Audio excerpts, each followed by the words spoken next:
Late one sunny afternoon, 1 and 20 knights were riding along the highway in the northern part of Spain. As they were passing a deep mire, they heard cries for help, and turning, saw a poor leper who was sinking in the mud.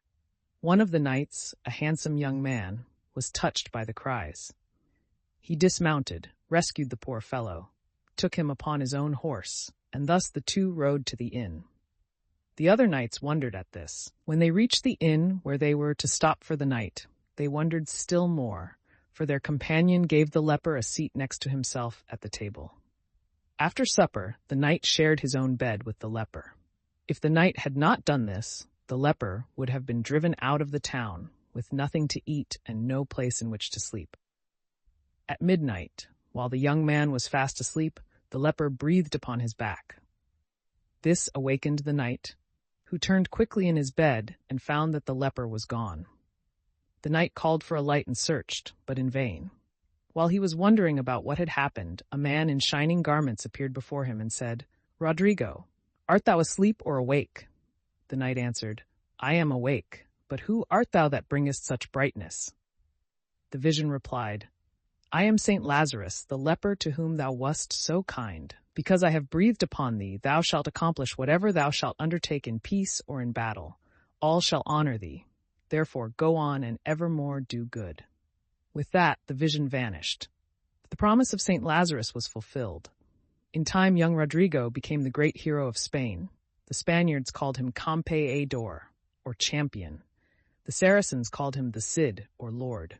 His real name was Rodrigo Diaz de Bivar, but he is usually spoken of as the Cid. The Goths, after the death of Alaric, had taken Spain away from the Romans. The Saracens, or as they were usually called, the Moors, had crossed the sea from Africa and in turn had taken Spain from the Goths. In the time of Charles Martel, the Goths had lost all Spain except the small mountain district in the northern part. In the time of the Cid, the Goths, now called Spaniards, had driven the Moors down to about the middle of Spain. War went on all the time between the two races, and many men spent their lives in fighting. The Spanish part of the country then comprised the kingdoms of Castile, Leon, Aragon, and others. The Cid was a subject of Fernando of Castile. Fernando had a dispute with the king of Aragon about a city which each claimed. They agreed to decide the matter by a combat. Each was to choose a champion. The champions were to fight, and the king whose champion won was to have the city. Fernando chose the Cid, and though the other champion was called the bravest knight in Spain, the youthful warrior vanquished him.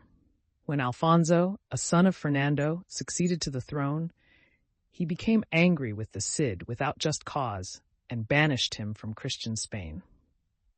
The Cid was in need of some money, so he filled 2 chests with sand and sent word to 2 wealthy moneylenders that he wished to borrow 600 Spanish marks, about $2,000, and would put into their hands his treasures of silver and gold, which were packed in 2 chests, but the money-lenders must solemnly swear not to open the chests until a full year had passed.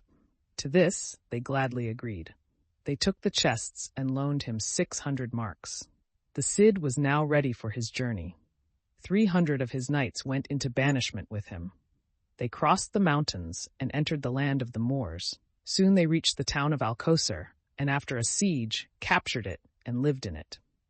Then the Moorish king of Valencia ordered 2 chiefs to take 3,000 horsemen, recapture the town, and bring the Cid alive to him. So the Cid and his men were shut up in Alcosur and besieged. Famine threatened them, and they determined to cut their way through the army of the Moors. Suddenly and swiftly they poured from the gate of Alcosur, and a terrible battle was fought. The 2 Moorish chiefs were taken prisoners, and 1,300 of their men were killed in the battle. The Cid then became a vassal of the Moorish king of Saragossa. After a while, Alfonso recalled the Cid from banishment and gave him 7 castles and the lands adjoining them. He needed the Cid's help in the greatest of all his plans against the Moors. He was determined to capture Toledo. He attacked it with a large army in which there were soldiers from many foreign lands. The Cid is said to have been the commander. After a long siege, the city fell, and the victorious army marched across the great bridge built by the Moors, which you would cross today if you went to Toledo. Valencia was one of the largest and richest cities in Moorish Spain. It was strongly fortified, but the Cid determined to attack it. The plain about the city was irrigated by streams that came down from the neighboring hills. To prevent the Cid's army from coming near the city, the Saracens flooded the plain. But the Cid camped on high ground above the plain, and from that point besieged the city. Food became very scarce in Valencia. Wheat, barley, and cheese were all so dear that none but the rich could buy them. People ate horses, dogs, cats, and mice, until in the whole city only 3 horses and a mule were left alive. Then on the 15th of June, 1094, the governor went to the camp of the Cid and delivered to him the keys of the city. The Cid placed his men in all the forts and took the citadel as his own dwelling. His banner floated from the towers. He called himself the Prince of Valencia. When the King of Morocco heard of this, he raised an army of 50,000 men. They crossed from Africa to Spain and laid siege to Valencia. But the Cid with his men made a sudden sally and routed them and pursued them for miles. It is said that 15,000 soldiers were drowned in the river Guadalquivir, which they tried to cross. The Cid was now at the height of his power and lived in great magnificence.